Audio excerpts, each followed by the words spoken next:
Hello and welcome back. Crosstown Gamer here, and today we're going to continue our playthrough of A Distant Plane, Volume 3 in the Coin series. And we have run up when last we met or played together. We ran up against our first propaganda card after finishing Development Aid. So that's going to be first on our agenda items today is going through that propaganda card and seeing how it works out. Now, of note, I've been doing a pretty poor job of keeping the victory markers in order and making sure that they are accurate. So we're going to go through those briefly. And I did have to add control here because there was a Taliban piece, but no one else in there in the region. And I had it as uncontrolled for some reason. And then I think a march or whatever in here made this now uncontrolled because we've got five pieces to non-coin pieces, insurgent pieces, to 1, 2, 3, 4, 5 coin pieces. So nobody is in control of that. Yeah. So anyway, that's going to be a quick status here. The support plus available. The patron, I've been moving that up and down as we've been going along. But the support plus available, the only support on the map is right here in Kabul. That's 4 population plus the 6 over here in available makes us have 10 support plus available. That's not enough to win. Uncontrolled population. The most of the map is uncontrolled or controlled, except for there's a couple zeros over here, and then we got 1, 2, 3, 4, 5, 6, 7, 8, 9, 10, 11. So that's where we got 11 from. And then the opposition plus bases is hidden under there at 16. And so our total opposition on the map is 1, 2, 3, 4, 5, 6, 7, plus the 9 bases is 16. And then lastly, the coin population plus patronage. Our patronage, remember, is at 8. And coin population is going to be 1, 2, 3, 4, 5, 6, 7, 8, 9, 10, 11, 12, 13, 14, 15, 16, 17. So 17 plus 8 is where we get 25 from. All right, with that out of the way, without any further ado, let's go through the propaganda card. Now, there's a really handy cheat sheet for this. You can go into the rules, and this does a pretty decent job of explaining everything that you need to do for a propaganda card. In addition to this, since we're playing with the bots, a couple of these steps we have to reference the random spaces map sheet, because on the right-hand side here, there's these propaganda procedures for, if the government needs to do civic actions, here's how you do it. Here's how the government will redeploy, etc. And so, anyway, let's get going along here. The first thing we do on any propaganda card is we will move our... I will probably forget to move this, but move the prop card to victory, and this is just asking, has anyone won the game yet? And the answer is no. So the support plus available, we need to make it to the last propaganda card anyway, but we're not even close to winning. Uncontrolled population needs to be at 16 or above, and it's at 11, so that's not there yet. Opposition plus bases for the Taliban needs to be at 21, but it's at 16, so it's not there yet. And the coin plus patronage needs to be way up here at 36, so not there yet. So nobody's won the game. We'll move right along to the resources, and this is how we are going to get more resources to be able to do more things, play the game. So the first we're going to sabotage every line of communication where the Taliban pieces exceed the enemy pieces. The only pieces right now that are currently on lines of communication at all are the warlord pieces up here, and then we also have this one down here. This is a Taliban piece on a line of communication. So we're only going to sabotage the ones where the Taliban pieces exceed the enemy pieces. So just this one, we don't have to worry about the warlords one. We're going to sabotage this line of communication. Bloop, bloop, bloop, bloop. So this goes on to that. And I like to do it slightly off of the... I don't want to cover up the numeral here so that we know how much we're doing when it gets to that. So then we've sabotaged that, and we're going to add resources. The government resources, we get aid plus 12 minus the econ of any sabotaged lines of communication. And we just sabotaged one of them, and that one was worth 3. So we get aid plus 12 minus 3. So basically aid plus 9. And aid currently is sitting here at 33. So 33 plus 9 is 42. That's how many resources we're going to get. So just a total buttload here. And 42 plus 30 is 72. So we get all the way up really close to the edge of the map here. So plenty of resources to undo a lot of the damage that was done by the Taliban when they did all their terror ops, etc. The Taliban get the number of their bases in resources, and they have 9 on the map currently. So they will get 9 resources, bringing their total up to 22. Then the warlords get the number of their bases plus the number of guerrillas on unsabotaged lines of communication. And then we're going to subtract. So let's worry about this first. Number of bases plus number of guerrillas on unsabotaged lines of communication. They have 7 bases, and they have 2 pieces on unsabotaged lines of communication. So 7 plus 2 is 9. 9 plus their 16 is going to be 25. Hopping from marker to marker. And then we're going to subtract 3 times the number of casualty pieces from the aid marker. And there are currently no pieces in the casualty box. Thank goodness.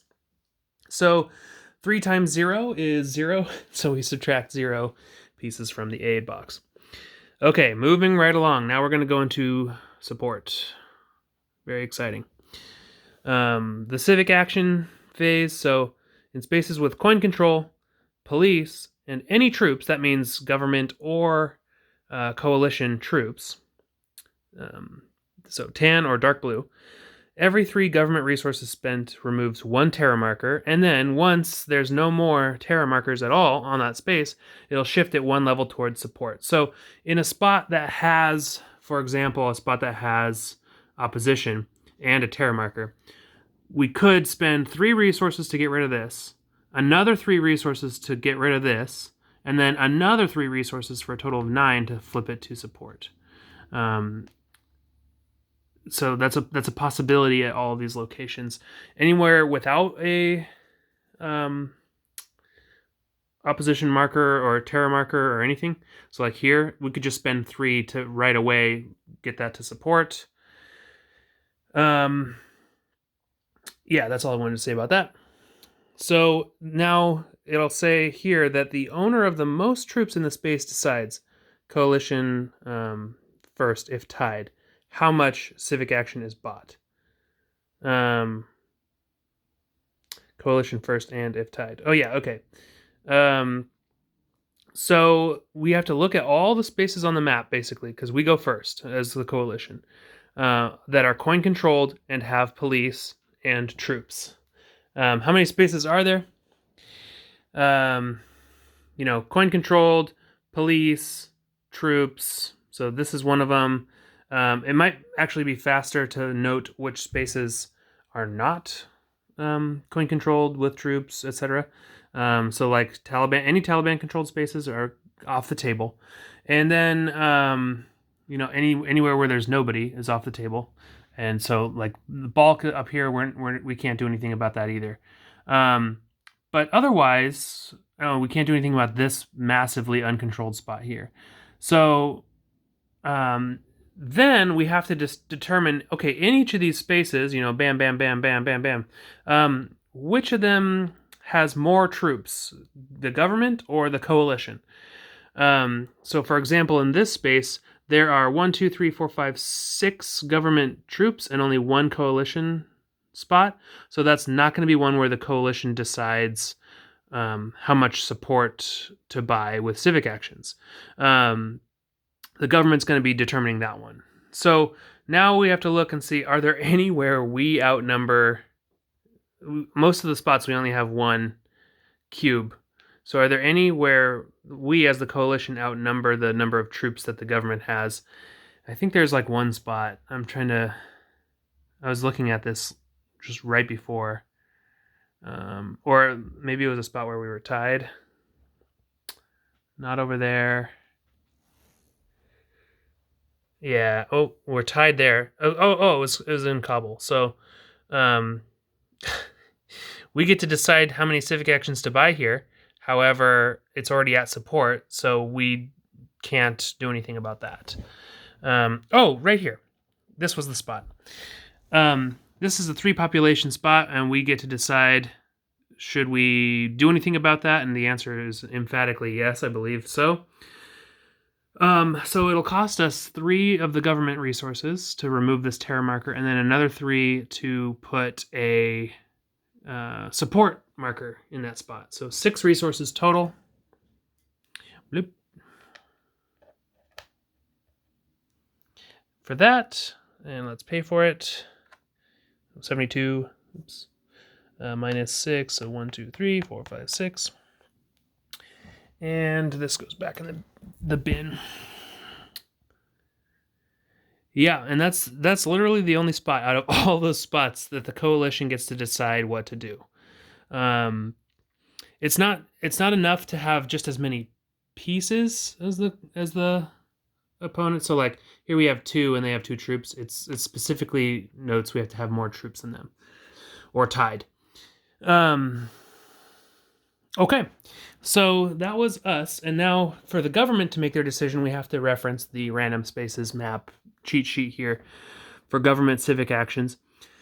So for a maximum of 2/3 of the resources, rounded down, and they're at 66, so 22 resources is 1/3 of that, and 44 resources is 2/3 of that. So for a maximum of 44 resources, the government's willing to spend. Remove terror markers only for a shift, which is basically, if you look at the rule book for this sentence, what this is saying is you're going to want to prioritize highest population spots and then where there's no terror, basically, and you're going to do the terror markers last. And you're only going to remove a terror marker if you have enough resources to make the shift possible. So if there was only, if you had 4 resources out of the 44 that we're going to spend here, and there's a terror marker, you wouldn't remove that terror marker because then you'd be left with 1 resource remaining, and that's not enough to cause a shift. So we're not needlessly going to be removing terror markers. We're only going to do that in the case where there's enough resources to go around. So if there's coin control, police, and government troops greater than coalition troops, which is most of the spaces, the first thing we're going to do is, unless it's the final propaganda round, we're going to add support where there's a government base and no coalition base only. So looking at the map, there's coalition base. There's only 2 government bases. So where are those? There's one over here, and there's no coalition base. So that's one spot. And then the other one's up here. And this has a government base, but no coin base as well. So they're going to add support in those situations. There's no terror markers there, so it'll just cost 3 resources per. They're going to prioritize the high population zone first. So it's going to be... Oh, and I need to be better about this. I just adjusted support here, which is in a 3 population zone. So this should go up 1, 2, 3. Okay. Then in Kunduz, we're going to add for 3 resources support there, which is another 3 population of support. So 1, 2, 3. And that costs 3 resources. 3 out of the 44. They can go all the way down to 22, basically, is how I'm going to remember that. I'm not going to remember it as we go along. Okay, there's no other spots like that on the map because everywhere else doesn't have a government base. So, like this spot, for example, doesn't have a government base, doesn't have a coin or a coalition base either, but that's not what it says. So we're not going to worry about that. Oops. So unless it's the final propaganda round, which it's not, add support only where blah blah blah. So then they're going to remove the most opposition and add no support. The government doesn't care as much about support. It's really the coalition that wants to prop up the government, and so they want the coalition wants to support everywhere, but the government actively doesn't because it's going to help us win. So they're just going to remove opposition because that's what the Taliban want to win. So they're trying to kind of level the playing field. So they're going to do this to remove the most opposition, add no support at the highest populations first, and last wherever there's terror markers. So there's no terror marker here, but they're not going to do it because there's no opposition. They would be adding support. There's no terror marker there, but again, they're not going to be adding any support there. It needs to be coin controlled, so they can't do it here. They can't remove opposition here. Everywhere else has terror markers. So everywhere where there's opposition has terror markers. So we're going to go in order of highest population first. But let me figure out exactly how many regions and how much it's going to cost, because maybe it won't even matter. So it'll cost 3, 6. So it's basically I'm just going to count up. We're going to remove 1 thing, 2 things, 3 things, 4 things. Nope. 5, 6, 7, 8, 9, 10. I think that's it because we can't do it here and we can't do it here. I counted that, didn't I? Okay. Well, let me try again. 1, 2, 3, 4, 5, 6, 7, 8. Yeah, I did count that. So there's 8 things we need to remove, and it's going to cost 3 resources to do each shift. So 8 times 3 is 24. 24 resources is how much it's going to cost. That won't take us below our threshold, so I'm just going to do it all at once. 24, so we're at 59, which puts us to 39. 39 resources after all of that. And what that's going to do is it's going to remove this, flip this. So 1, 2, 3, 4. Nope. 5, 6, 7, 8. I mean, technically, I think all of these were 1s. No, this one was a 2. So I should have done this one first and then the other ones going on the priorities. But since we were able to do all of them, it didn't really matter the order. Okay, so how much support? Oh, crap. These aren't support. Look, what am I doing? I need to take these off as well. It's just in those 4 spots. Because remember, they wanted to remove opposition, but not add support. And it would have cost 4 times 3, 12 more resources to do that anyway. So taking these off the board. And we did remove a lot of opposition. So how much opposition did we remove? So we can adjust the marker. 1, 2, 3, 4, 5. So 5 opposition. Where's that marker at? Oh, it's underneath. Brings them down to 11. Okay, hopefully that makes sense. I kind of probably did that a little bit out of order, but hopefully that makes sense how that works. Okay, and that's all the civic actions that they are going to do. We can't remove opposition here and here. They're not going to add support anywhere. I wish we had the reins again as the coalition to just start adding support into different places, but alas, we don't. Okay, then the Sharia section of the propaganda card. In spaces with Taliban control, every one resource spent by the Taliban removes one terror, or once there's no more terror, shifts one level toward opposition. There's only a handful of Taliban spaces in Afghanistan. There's, obviously some in Pakistan, but there's no opposition or support there. This already has opposition, and then so the only other spot for them is here in Gower. But let's double check what they do. They're going to do for the greatest shift where there's support, and then where there's the least amount of terror, to max extent. So they don't care about their resources. They're going to do this as much as they can. Remove terror only for shift at Taliban control. Yes. So just a one spot here. So it'll cost them one resource. There's no terror marker to remove. So they go down to 21 resources. And they go up here. They didn't remove any support, so we don't have to adjust any other markers. And next, we're moving right along. So redeploy. We're going to move this to the redeploy. All right. So we're going to adjust control only after completing all of these redeployments. So we're going to do a bunch of stuff on the map, and then at the very end, we're going to adjust control. Or not the very end, but close to the end. So desertion first. Government removes 1 in 3 of its cubes in each space, round down to available. Yeah, that sucks for them. So 1 in 3 cubes rounded down.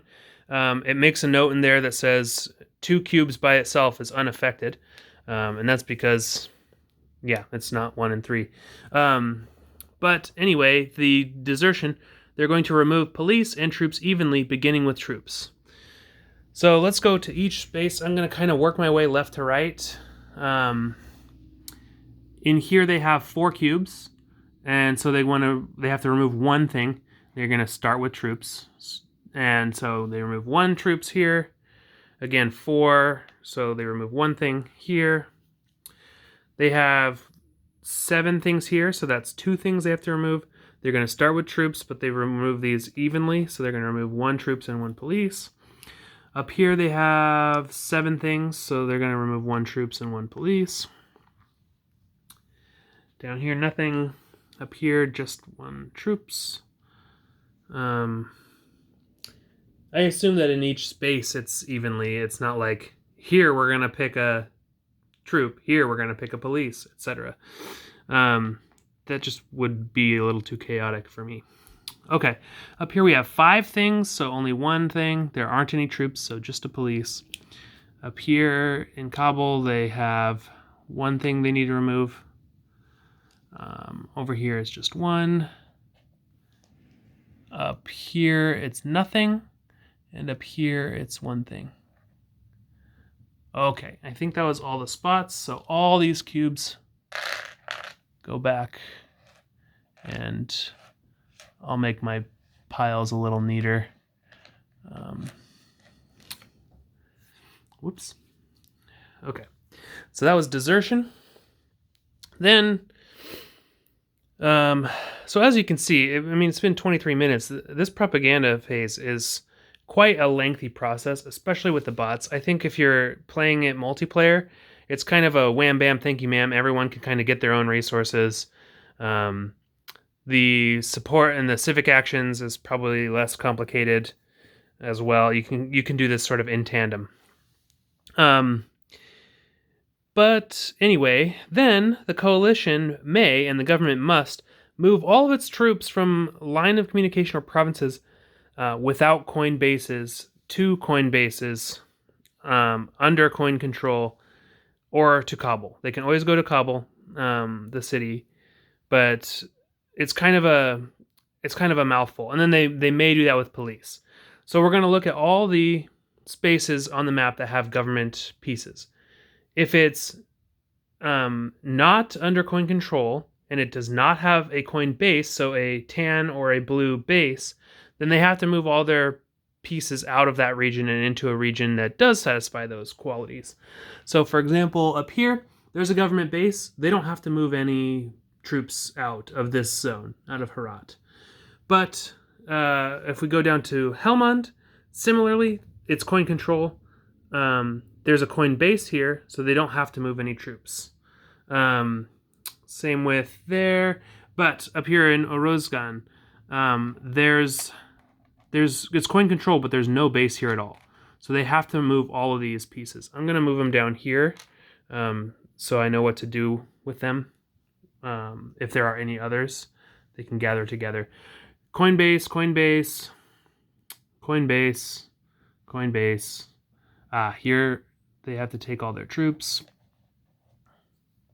And it just specifies troops, not police, because they can do it with police, but they don't have to. Up here, and then that has a government base. So there's all their troops that they have to redistribute. Let's take a look. Coalition redeploy, no. Government redeploy. Do not relocate or remove a space last troop or police. But they have to remove it from all those spots. But then they're going to relocate any troops. Yeah, they're not going to do lines of communication until last anyway. But from lines of communication, where no combos evenly. Oh, and okay. Let me gather my thoughts here. What this is saying effectively, though, is like they're allowed to redistribute any of their troops as well among the spaces that they're allowed to stay. They can relocate, but they're saying in a region where they're allowed to stay, even never remove their last troop or last police. So the fact that they may also do this with police means they don't have to, and they're not going to move it from here because this would be removing their last police from a spot. I think then they're not going to be redistributing anything because all of those spots only have one police now. They might redistribute their police though. So let's take a look. And from locks last, but they don't have anything on locks. So relocate troops where no coin base evenly, minimum of 1 per space to Kabul or coin control with coin base. So they want to do this evenly. They want to take all of our stuff here and relocate it evenly to the spots where they're allowed. And it did say Kabul. I thought it said Kabul first. Maybe I'm full of beans. Okay. Anyway, there's plenty of spots where they're able to stay. So like 1, 2, 3, 4, 5, 6. Did I remove? Oh my god. I think I might have removed. Oh no, that was from Desertion. Oh my gosh. Okay. Close one. I was thinking I removed a bunch of troops from here, but I didn't. That was for the other phase of the game. Close one. So how many places are they allowed to be? 1, 2, 3, 4, 5, 6, 7, 8. There's 8 spots where they're allowed to be, and there's exactly 8 troops here. So as evenly as possible means 1 in each spot. It kind of worked out. Otherwise, we're going to have to start rolling random spaces to decide. But 1 goes there, 1 goes here. And they're allowed to stay here because it's coin-controlled and coin-base. Because there's a coalition base there. 1 there, 1 there, 1 here, 1 in Kabul, and lastly 1 way up here. Okay. That was their redeploy. And now it's talking about the police. They want to move police to lines of communication or to coin control to keep control of the most population after the Taliban redeploy if relevant. And then to get up to 2 police per the 3 and 4 economic locks, up to 1 per other line of communication. So they want police on these locks. And let's look at the Taliban redeploy really quick. So Taliban must move all guerrillas from lines of communication to provinces without their bases to Taliban bases under Taliban control or in Pashtun, Pakistan.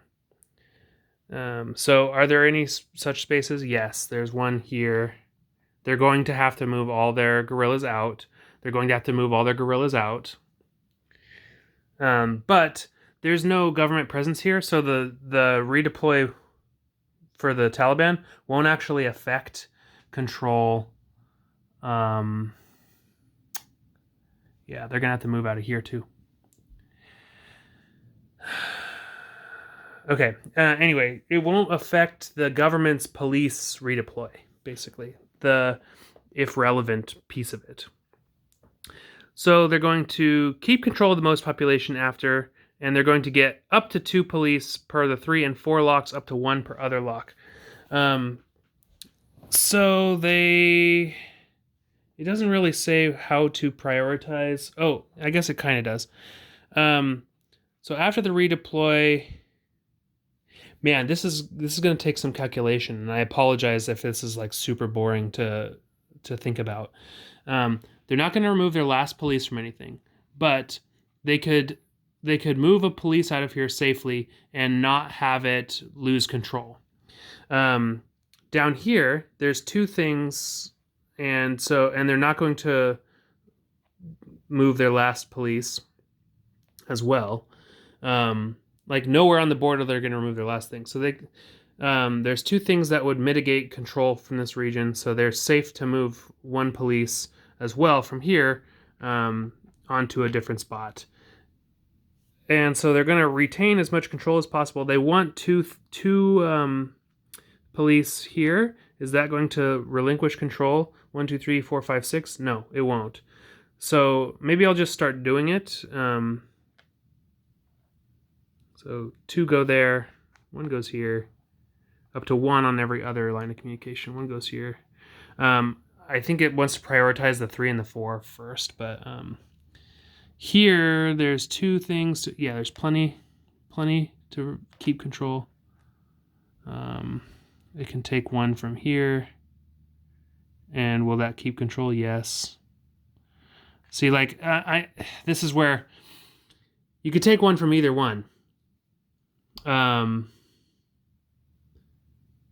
So we're going to have to take 1 from here, 1 from here, and 1 from here.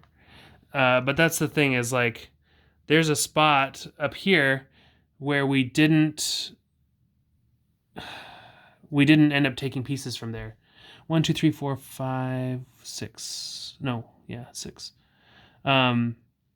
So I should be doing that randomly, but I think it's like decide which province I'm not taking pieces from to cover all of the lines of communication. And so again, I should be doing that randomly. I think it was random enough that I was just kind of pulling whatever was here. So I think I'll have retained control of everywhere. Yeah, I think that's good enough. Again, it's probably not exactly the letter of the law because I should be doing some of this stuff through the random tables. But I'm just, just doing the best we can. So they've redistributed their police per the 3 and 4 economic lines of communication and up to 1 on other locks. So that's fine. The coalition may do this, and I don't think we're actually honestly going to do a lot of moving around. I think what we have is totally fine.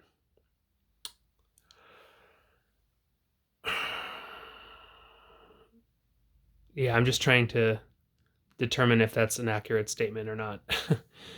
I think it's fine. I'm not really sure what the strategy is. I just kind of want presence as much as in as many places as possible.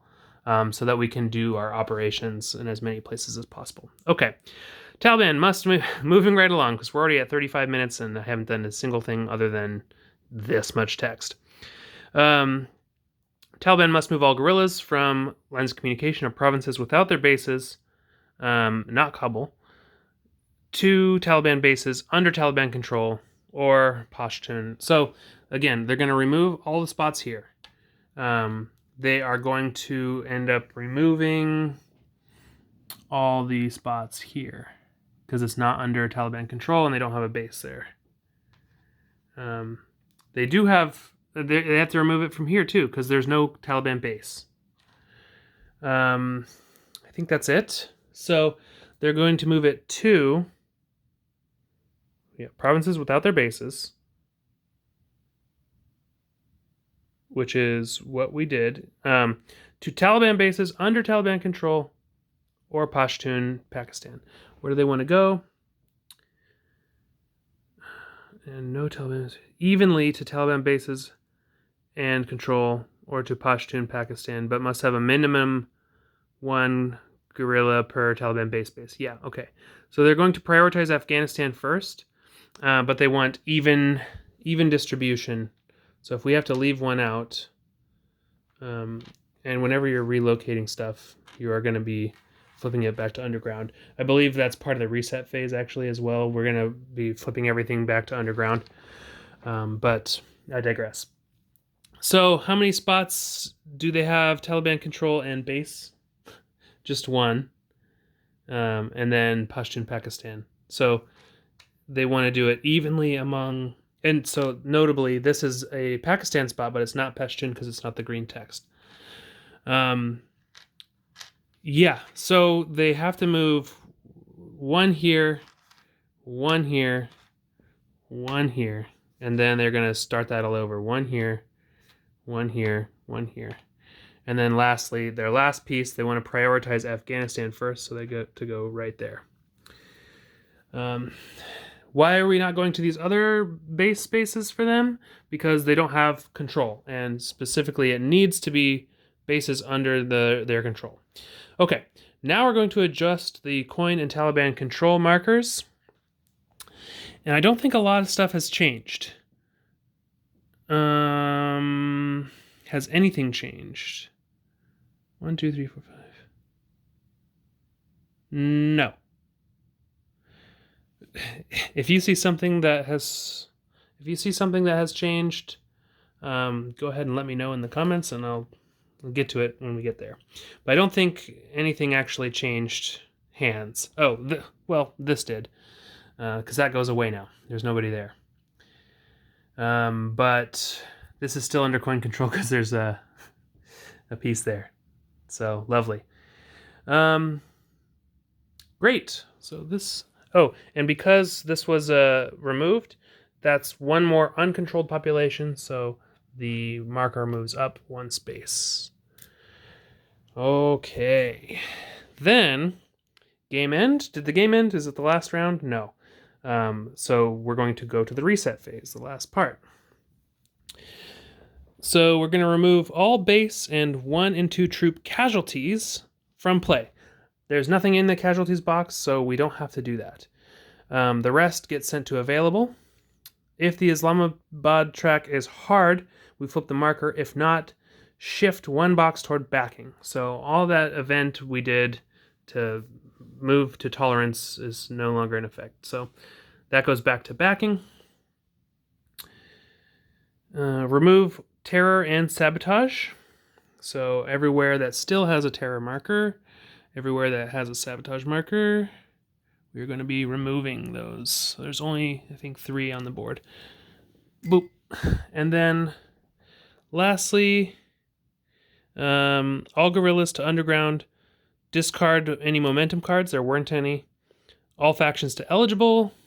And then play the next card. So I'm going to do this off camera. I'm just flipping all the guerrillas back to underground. So again, I'm going to do that off camera, but then we're going to play the next card. So the propaganda card comes down. We're playing that right now. The next card that comes up is going to be crop substitution. And then since we always need to have 2 cards that we're playing, one that's in play and one that's on deck, we get to see the next one is going to be Hazara. Okay, so these are the next 2 cards we'll play.